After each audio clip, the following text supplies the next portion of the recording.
Today's topic is the ABCs of REB. So what is REB? It stands for Rational Emotive Behavior, which is a type of therapy that's a powerful tool for understanding how to overcome negative thinking patterns that contribute to problematic behaviors, especially after someone acquires a brain injury.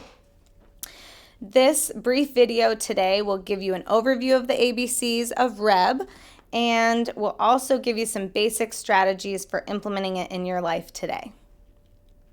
So REB was developed by a therapist named Albert Ellis in the 1950s, and it's an action-oriented type of therapy that teaches individuals to identify, challenge, and replace their self-defeating thoughts and beliefs with healthier alternative thoughts that promote emotional well-being and goal achievement.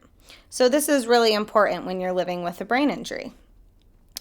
To give you an example of how REB works, let's take the case of a client, we'll call him Depressed Dave. So Dave is going to go see a therapist because he recently found out that his wife wants a divorce. And so when he comes into therapy, his initial session, the therapist asks him why he's there, and he says, "I'm here because I'm depressed, my wife wants a divorce."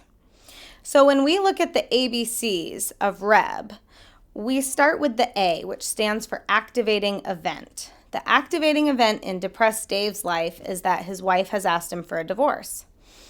And he actually skips the B and goes right to the C, which stands for consequence. The consequence of this event is that he's depressed. What REB asks us to do is identify the B, which is the beliefs or the thoughts we have about that event. So in Dave's case, the therapist might ask him what he thinks about this event that his wife wants a divorce. And he realizes that he believes he wasn't a very good husband, or that perhaps his wife was cheating on him, or that their relationship just grew tired and he didn't do a good enough job. And that's causing him to feel depressed.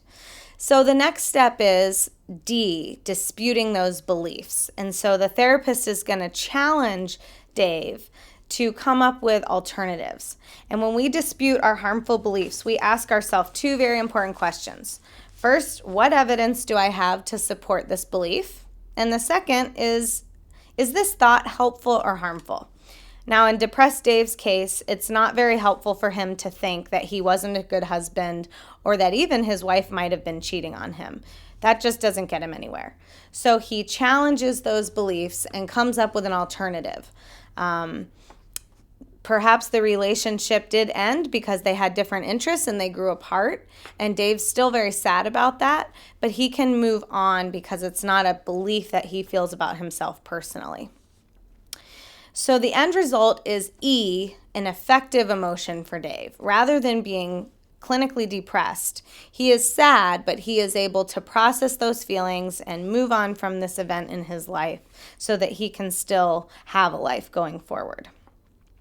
The end goal is to transform those unhealthy, negative emotions into healthier, less negative versions. So some strategies for doing that in your own life are to find, when you're in those situations where you notice you're having those harmful beliefs, take a deep breath, close your eyes, count to 10, go for a walk, listen to some soothing music, talk to a trusted friend, and rely on other people to help you challenge those beliefs so you can come up with healthier alternatives. And that's the ABCs of REB. Brought to you by the Brain Injury Alliance of Montana and the Department of Health and Human Services.